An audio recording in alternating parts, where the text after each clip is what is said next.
Muy buenas tardes, soy el Padre Jorge Obregón. Quiero preguntarte, ¿cuáles son las 3 cosas que hace Dios con nosotros en la misa? En esencia hace 3 cosas en diferentes momentos. Primero se nos revela, después se sacrifica y luego se nos entrega en comunión. Pues muy bien, yo quiero hablarles de la importancia que tiene la palabra de Dios dentro de la misa. ¿Cuál es la importancia que tiene?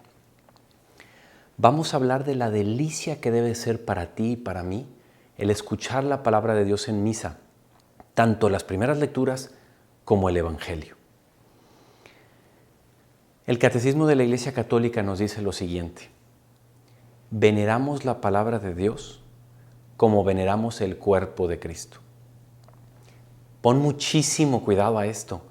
Fíjate a qué nivel está poniendo el Catecismo de la Iglesia Católica la palabra de Dios.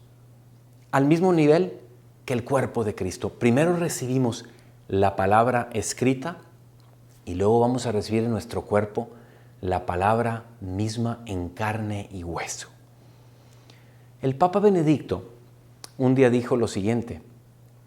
Dijo, la Sagrada Escritura no es otra cosa que los libros aprobados para ser leídos en la misa.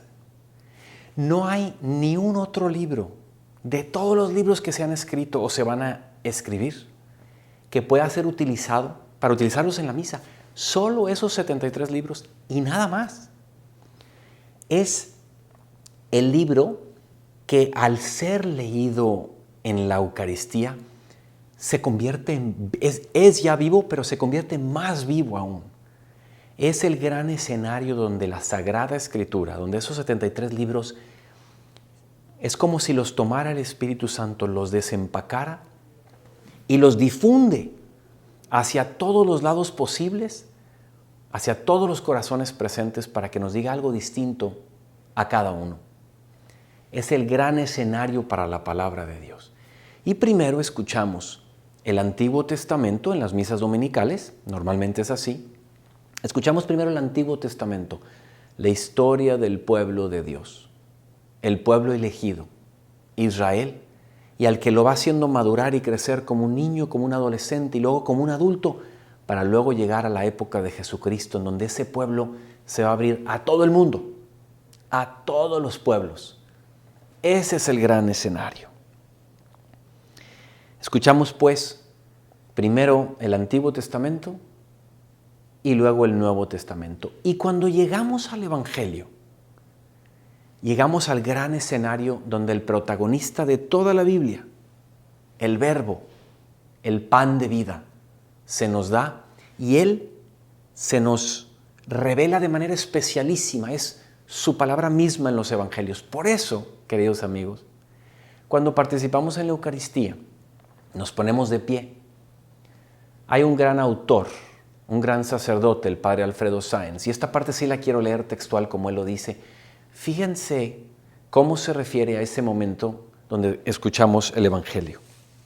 Dice, en la época medieval, cuando se leía el Evangelio, los hombres debían descubrirse. Los emperadores y reyes deponían su corona, mostrando así que su autoridad era inferior a la de Cristo, supremo emperador. Los caballeros llevaban la mano a la empuñadura de su espada y la desenvainaban al empezar el Evangelio para presentar armas después de su lectura, expresando con este gesto su prontitud para defender, incluso con las armas, la palabra de Dios. ¡Qué hermoso! Pero que sea un verdadero estar de pie sobre los 2 pies, sin apoyarse ni doblar las rodillas, dice el padre Sáenz. Rectos, firmes, enérgicos, porque es la palabra de Dios. Querido amigo y amiga, qué distinto tenemos que escuchar las Escrituras dentro de la misa. Alguno de ustedes estará pensando, bueno, ¿y esto a mí qué? ¿O qué aplicación así muy concreta tiene? Miren, tu vida y mi vida todos los días tienen que tener muchas tomas de decisiones. La vida es tomar decisiones constantemente. Y tomar decisiones implica discernimiento. Estamos en constante discernimiento, del discernir de con quién nos casamos, a quién perdonamos, cómo no nos enojamos, en qué invertimos, cómo perdonamos a la persona con la cual tenemos tanta dificultad. Discernir es parte de la vida. ¿Y cómo podemos definir la palabra de discernir, la palabra discernimiento? Discernimiento tiene dos componentes.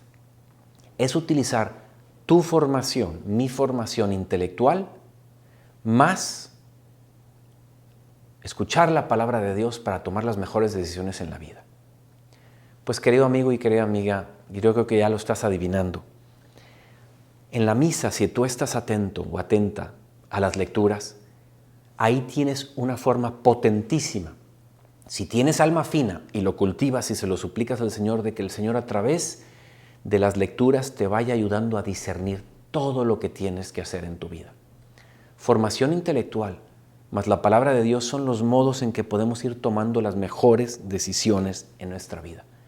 Y así, entonces podremos escuchar al Salmo o gritar con el Salmo 25, cantar. Enséñame, Señor, tus caminos, muéstrame tus senderos. Vamos ahora a estar un momento en oración meditando cómo vivir la escucha de las lecturas en la Santa Misa de una manera como nunca lo hemos hecho hasta entonces. Gracias.